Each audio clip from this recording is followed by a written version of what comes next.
सततच्या पावसामुळे आणि कोयनेच्या पात्रामध्ये पावसाची संततधार सुरू असल्याने मिरजेत कृष्णा नदीच्या पाणी पातळीत झपाट्याने वाढ होऊन कृष्णा नदीने इशारा पातळी ओलांडली। आज सकाळी कृष्णा नदीने इशारा पातळी ओलांडली असून मिरजेतील स्मशानभूमीमध्ये पाणी शिरलं, तर कुर्नेमळाकडे जाणाऱ्या रोडचा संपर्क तुटला। काही जनावरं बाहेर काढून स्थलांतरित करण्यात आले, तर कोयनेतून मोठ्या प्रमाणात विसर्ग सुरू असल्याने पाणी पातळीत आणखीन वाढ होण्याची स्थिती निर्माण झाली।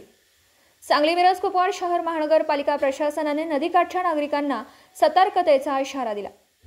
कोयना पात्रात पावसाची संततधार सुरू असून कोयनेतून मोठ्या प्रमाणात विसर्ग वाढवला। मिरजेत पूर परिस्थिती निर्माण होण्याच्या मार्गावर आहे, त्यामुळे प्रशासन सज्ज झालं असून सांगलीत देखील कृष्णा नदीची इशारा पातळीकडे वाटचाल सुरू आहे।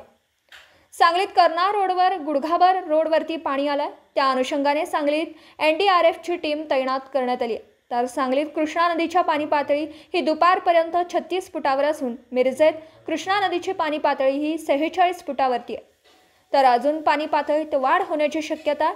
नागरिकांनी सतर्क राहावं असं प्रशासनाकडून आवाहन करण्यात आलं।